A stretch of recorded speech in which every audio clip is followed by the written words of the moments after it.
अस्सलाम वालेकुम। Bharat group of school और जूनियर कॉलेजेस में आपका इस्तकबाल है।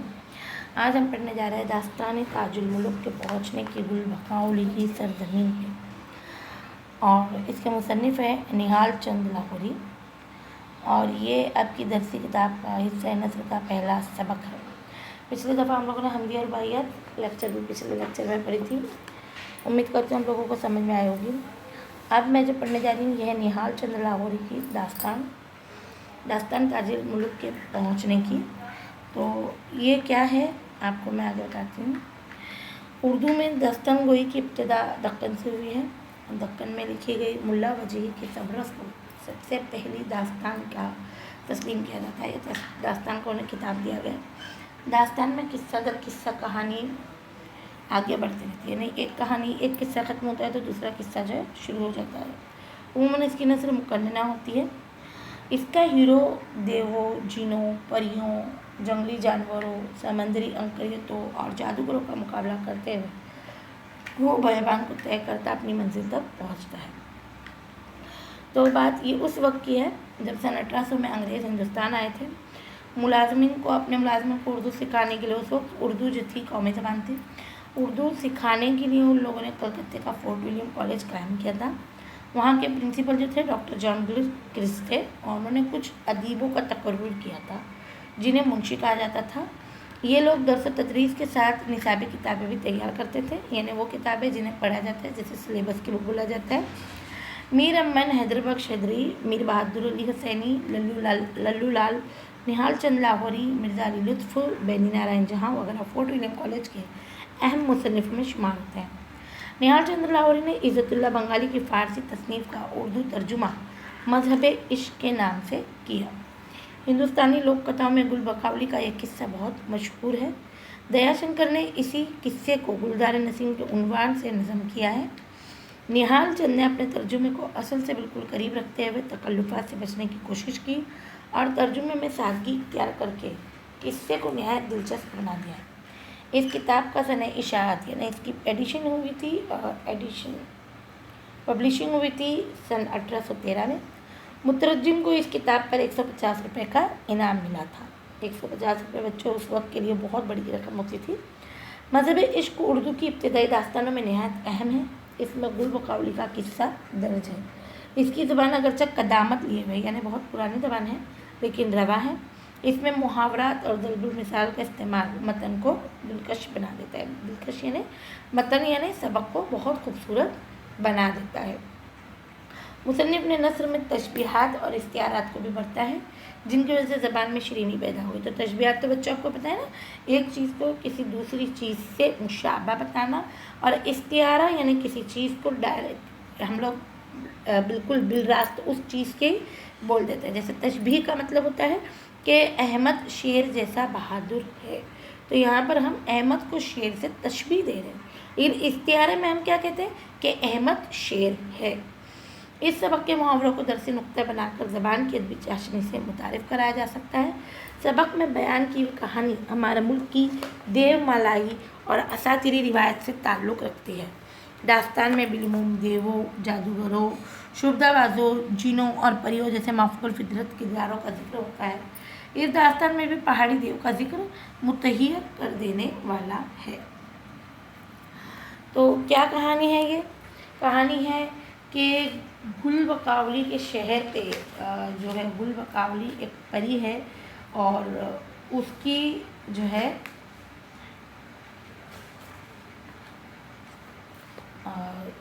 उसके शहर में जो है इन्होंने गया है जो हमारा शहजादा है, और वो बकावली को चाहता है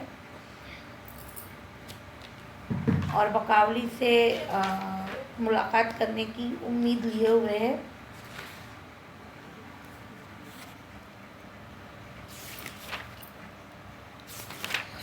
तो शुरू करते हैं हम लोग। एक मिनट बच्चों।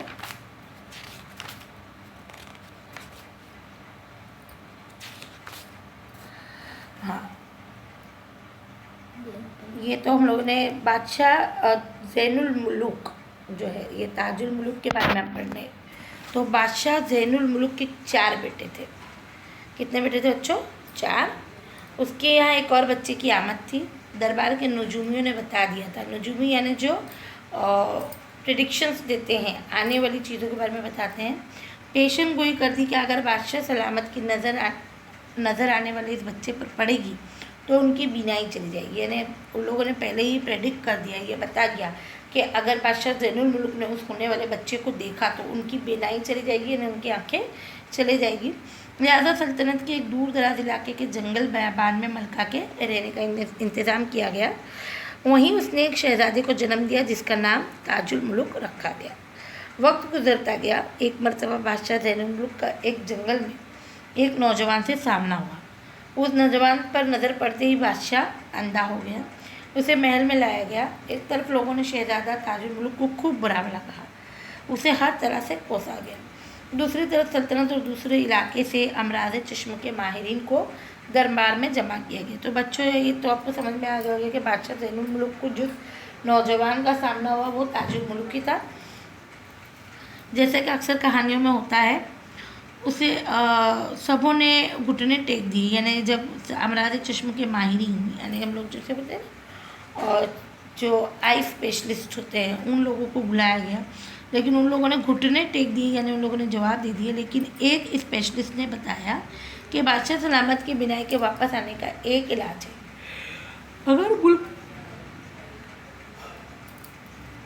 अगर गुले बकावली को बादशाह सलामत की आंखों के इर्द गिर्द फेरा जाए, गुले बकावली, गुल यानी फूल, तो बकावली का फूल है, उसको बादशाह सलामत की आंखों के इर्द गिर्द फेरा जाए तो उनकी जो है बिनाई वापस आ जाएगी, उनकी आंख वापस आ सकती है और वो पहले की तरह देख सकेंगे।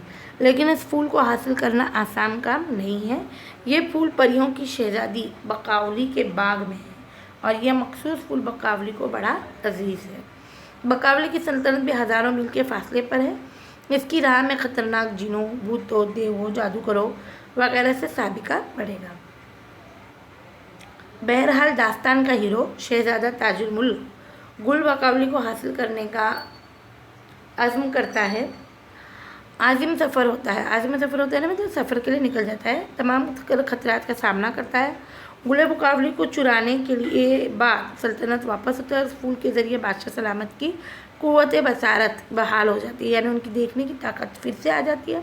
उधर बकावली बाग में अपने अजीज़ फूल को ना पाकर बेचैन हो जाती है, उसकी तलाश में निकलती है। ज़ैनुल मुल्क के दारुल सल्तनत में दाखिल होती है। कई मराइल से गुजरने के बाद आखिरकार ताजुल मुल्क से मिलती है। पहली नज़र में उसकी मोहब्बत में गिरफ्तार हो जाती है। बकावली की माँ अपनी बेटी को एक आदम के साथ पाकर आग बबूल हो जाती है। आदमजाद यानी वो तो परी है और ताजुल मुल्क कौन है? आदमजाद इंसान है और शहजादे को ज़ेर ज़मीन कैद कर देती है। लेकिन बकावली की वफादार सहेली दिलबर के जैसे गलतफहमियाँ दूर होती है और आखिर में ताजुल मुल्क और बकावली की शादी होती है।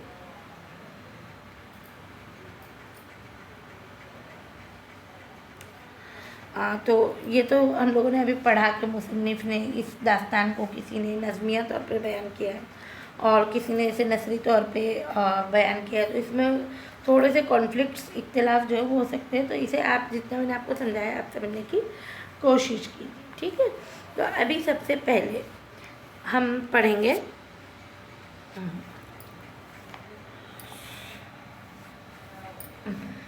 पहले हम जान पहचान करेंगे मुसन्निफ़ से। निहाल चंद लाहौरी के इर्दाद का ताल्लुक दिल्ली से था। वो दिल्ली में पैदा हुए, लेकिन जॉर्ज गिलक्रिस्ट ने उनका वतन बारासूद बताया है। दिल्ली की तबाही के बाद निहाल चंद लाहौर चले गए, इसके लिए लाहौरी कहलाए। 1802 में एक अंग्रेज़ अफसर की वसातत से उन्होंने फोर्ट विलियम कॉलेज में मुलाजमत इख्तियार की। उनकी तारीख़ पैदाइश और वफ़ात के मुतालिक वसूख से यानी कन्फर्म होकर कुछ भी नहीं कहा जा सकता। रावी शीरी ज़बां ये दास्तां यूँ बयान करता है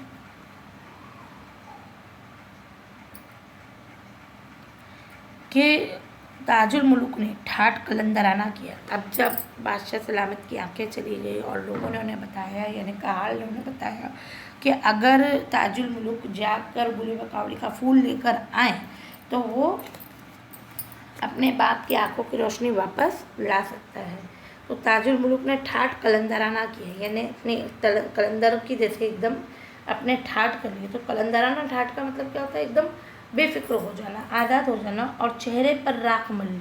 जैसे जोगी लोग होते हैं ना, चेहरे पर राख मल लेते, वैसे उन्होंने चेहरे पे राख मल ली। फिर खुदा का नाम लेकर चल निकला।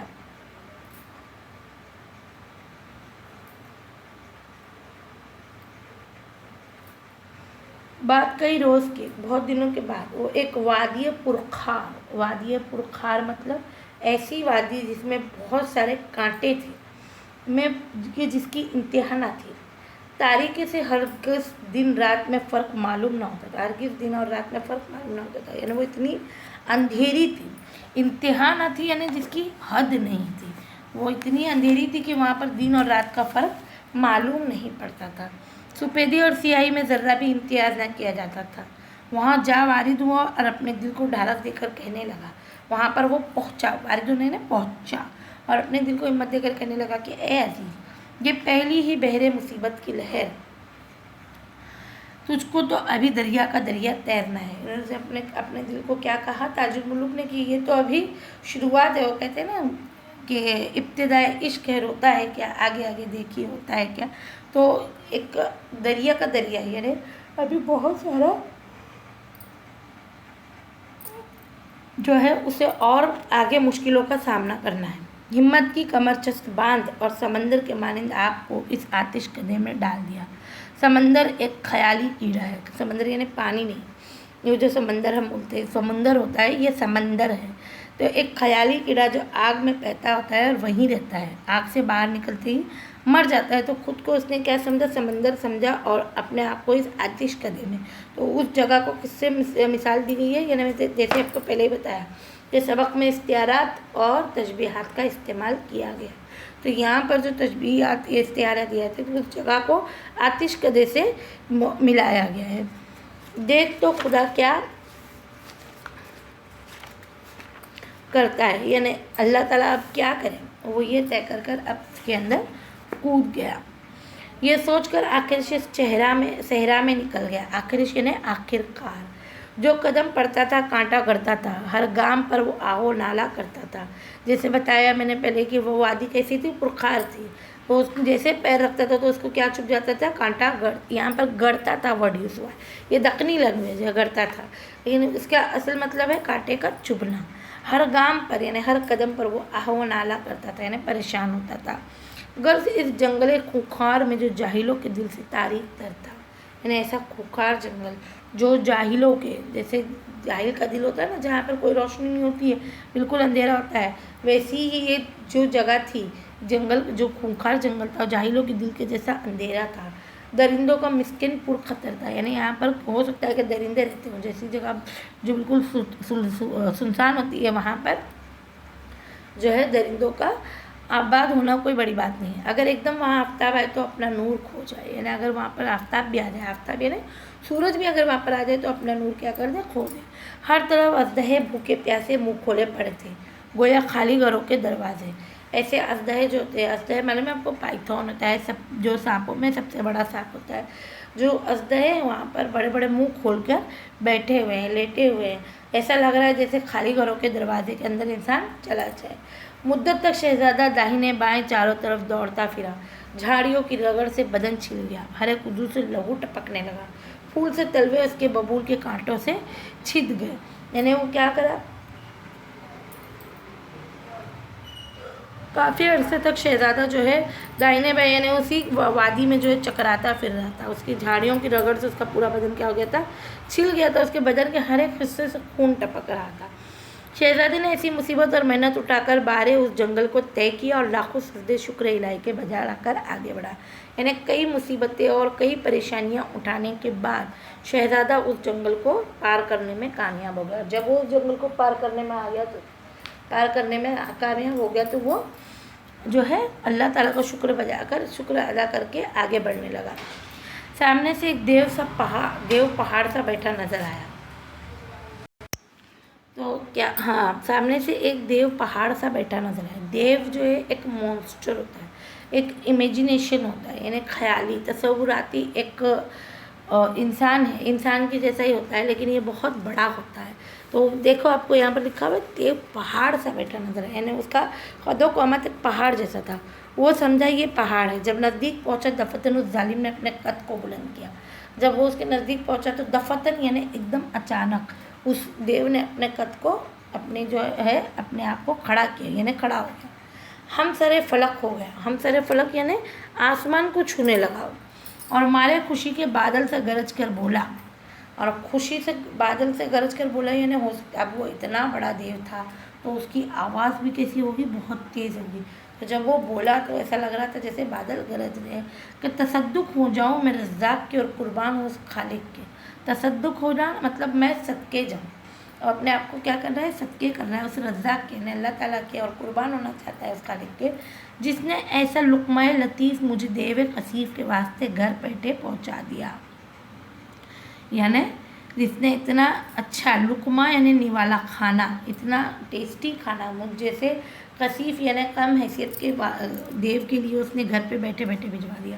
یہ کہہ کر شہزادی سے مخاطب ہو کر بولا کہ اس ایام جوانی میں کس نے تجھے عروس اجل کا مشتاق کیا اور حلاوت زندگانی کو تجھ پر شاق کیا، جو تو شہر حیات کو چھوڑ کر پائے خواہش سے ویرانہ موت میں آیا۔ وہ پوچھ رہا ہے کہ بھائی کیا بات ہے کہ اتنا اچھا تو ہے۔ ایام جوانی یعنی جوانی کے دنوں میں، ایام کیا ہوتا ہے، یوم کی جمع ہوتی ہے، یوم مطلب ہوتا ہے دن۔ یہ یاد رکھنا بچوں، کیونکہ بچے اکثر کیا کرتے ہیں اردو کے پیپر میں یہ سب چیزوں پر دھیان نہیں دے پاتے۔ ایام کا مطلب ہوتا ہے دنوں کی جمع، یوم اور ایام یاد رکھنا۔ ایام جوانی میں کس نے تجھے عروس اجل یعنی موت کی دلہن، یعنی موت کے پاس، موت کا مشتاق کیا، یعنی تجھے کس نے اتنا دیوانہ بنا دیا کہ تو خود موت کے منہ میں چلا آیا، اور حلاوت نے زندگانی کو تجھ پر شاق کیا، یعنی کیوں تیرے پر جو ہے مٹھاس، زندگی کی مٹھاس کم ہو گئی، جو تو شہر حیات کو چھوڑ کر پائے خواہش سے ویرانہ موت میں، یعنی خود اپنی خوشی سے تو اس ویرانہ موت میں آ گیا۔ شہزادہ اس کی ہیبت سے تھر رہا ہے، یعنی اس کو دیکھ کر اب نارمل انسان جب دیو کو دیکھے گا، اگر وہ امیجنری ہم لوگ جانتے تصور آتی ہے، لیکن اس اسٹوری کے مطابق، اس ناول کے مطابق وہ حقیقی ہے، تو اس کو دیکھ کر تو شہزادے کا ڈرنا لازمی تھا۔ چہرے کا رنگ پتنگ سا اڑ گیا، منہ پر ہوائیاں چھوٹنے لگی۔ کہا اے دیو تو میرا حال کیا پوچھتا ہے کہ زندگی اس دنیا فانی کی مجھ پر وبال ہوئی ہے۔ وہ بول رہا ہے کہ تو میرا حال کیا پوچھتا ہے، تجھے پتہ ہی نہیں کہ اس دنیا فانی کی زندگی یعنی دنیا جو ختم ہونے والی، اس ختم ہونے والی دنیا کی بھی زندگی مجھ پر کیا ہو گئی، وبال یعنی پریشانی بن گئی ہے۔ اگر مجھے نے اپنی جان عزیز ہوتی تو میں ہرگز آپ کو موت کے پنجے میں نہ ڈالتا، کہ اگر مجھے ذرا بھی اپنی جان پیاری ہوتی تو میں کبھی بھی اس موت کے جو راستے پر کبھی نہیں آتا، اور تجھ سے خوخار کے دام میں گرفتار نہ ہوتا۔ دام کا مطلب ہوتا ہے قیمت، لیکن یہ دیکھیں اس کے یہاں پر دام کا مطلب ہے جال، ٹھیک ہے۔ تو وہ کہہ رہا ہے کہ میں تمہارے جیسے خوخار کے جال میں نہ پھنستا، مجھ کو اس زندگی کی صعوبت سے چھڑا اور بلا توقف میرا کام تمام کر کے مجھ پر اس ساعت کی زیست 100 برس کی مشقت کے برابر ہے۔ یعنی یہاں پر اس نے کیا کیا، عقل مندی سے کام لیا، اور دیو سے یہ نہیں کہہ رہا کہ مجھے چھوڑ دے، مجھے بخش دے، وہ اس کو کہہ رہا ہے کہ مجھ کو اس زندگی کی صعوبت سے چھوڑ، یعنی زندگی کی مصیبت سے مجھے کیا کر، آزاد کر، اور بلا توقف، بنا دیر کیے میرا کام تمام کر، یعنی مجھے کیا کر دے، ختم کر دے، کہ مجھ پر اس ساعت کی زیست 100 برس کی مشقت کے برابر ہے۔ یعنی یہ لمحہ، اس لمحے کی زندگی مجھے ایسا لگ رہا ہے جیسے کہ میں کئی برسوں کی جو ہے محنت کر رہا ہوں۔ دیو کو اس کی درد انگیز باتوں پر رحم آ گیا، اور اس نے حضرت سلیمان علیہ السلام کی قسم کھائی اور یہ بات زبان پر لایا کہ اے آدم زاد، میں تجھے ہرگز رنجیدہ خاطر نہ کروں گا، بلکہ اپنی پناہ میں رکھ کر جس مطلب کے واسطے نکلا ہے اس میں کوشش اور مدد کروں گا۔ کیونکہ شہزادے نے اس کو اسی باتیں کہی کہ تو اگر مجھے کھا لے تو بھی مجھے تکلیف نہیں ہوگی، تو دیو کو جو ہے اس کی باتوں سے کیا ہو گیا، رحم ہو گیا، وہ کیا ہو گیا، اس کا دل پسیج گیا، اس کا دل جو ہے نرم ہو گیا۔ تو حضرت سلیمان علیہ السلام کی اس نے قسم کہی، آپ کو معلوم ہے جنوں کے اوپر حکومت چلتی تھی سلیمان علیہ السلام کی، ہم سب مسلمان ہیں تو ہم لوگوں کو یہ بات تو معلوم ہی ہوگی، اور یہ بات زبان پر لایا کہ اے آدم زاد، کہ میں تجھے بالکل بھی کیا نہیں کروں گا، پریشان نہیں کروں گا، بلکہ اپنی پناہ میں رکھ کر، اپنے پاس رکھ کر تجھ کے جس ڈیزائر کے لیے، جس خواہش کے لیے تو گھر سے نکلا، اس خواہش کو میں کیا کروں گا، تجھے پوری کرنے میں مدد کروں گا۔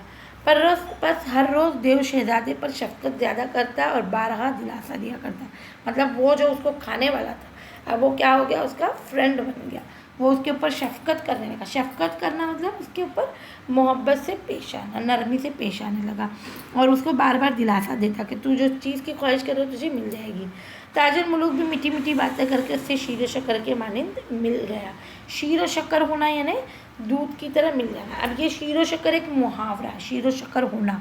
अगर इसको हम जुमलों में इस्तेमाल करेंगे तो जैसे मैं और मेरी सहेली हमेशा शीर शक्कर होकर रहते हैं, तो इस तरीके से आपको लफ्ज़ों को, इन मुहावरों को जुमलों में इस्तेमाल करना आना चाहिए।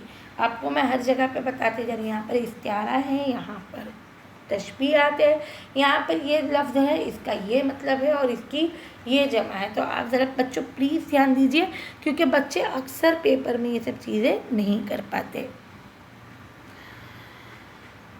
और चापलूसी से इसको मोहब्बत के शीशे में उतारा। अब चापलूसी किसे कहते हैं? किसी से अपना काम निकालने के लिए उससे मीठी मीठी बातें करना क्या कहलाता है? चापलूसी कहलाता है। अलकिस्सा, एक रोज़ देव ने मेहरबान होकर कहा कि तेरी ग़िज़ा क्या है, मैं ला दूँ? तो देव ने उससे कहा कि अगर तुझे कुछ खाना है तो मैं ला दूँ? ताजुल मुल्क ने अर्ज़ की, आदमियों की ग़िज़ा शक्कर, घी, मैदा, गोश्त वगैरह यही चीज़ है। ये सुनते ही देव उठ दौड़ा और ऐसे काफ़िले पर पहुंचा जिसके लोग शक्कर, घी और मैदा ऊँटों पर लादे हुए कहीं ले जाते थे। वो लदे लदाए ऊँट उठाकर शहजादे के आगे ले आया। कहा, अपनी खोरश ले और उसमें से कुछ खा, यानी जो तेरी खुराक है उसमें से ले ले और क्या कर, खा ले। इसी तरह चंद रोज़ गुजरे। एक दिन शहजादे ने कई मन मैदा लेकर इसमें घी शक्कर मिलाकर बड़ी बड़ी पत्थर की चट्टानों पर डाल के हाथ पाँव से खूब रौंद कर गूँथा। फिर इधर उधर से सूखी लकड़ियाँ जमा करके रोगनी रोटी सेंक साक कर तैयार की और एक ऊँट के कबाब भी खूब नमकीन भुने। देव ने देख कर पूछा कि आज तूने क्यों इतनी तकलीफ़ उठाई और किस वास्ते फिजूली पर कमर बांधी है? फिजूली पर कमर बांधना मतलब क्यों ऐसे फिजूल काम कर रहा है? ताजुल मुलूक ने कहा, ये सब तुम्हारे लिए है ताकि तुम भी एक निवाला इसमें से खाकर आदमियों के खाने की लिज्जत दरियाफ्त करो। तो बच्चों मैं क्या करती हूँ, ये लेक्चर आपका आज के दिन यहीं पर ख़त्म करती हूँ। इंशाअल्लाह ताला इसका एक ही पेज बचा है, पेज नंबर 3। ये मैं आपको जो है नेक्स्ट लेक्चर में एक्सप्लेन करूँगी। तब तक के लिए अल्लाह हाफ़िज़। घर पे रहे, महफूज रहे।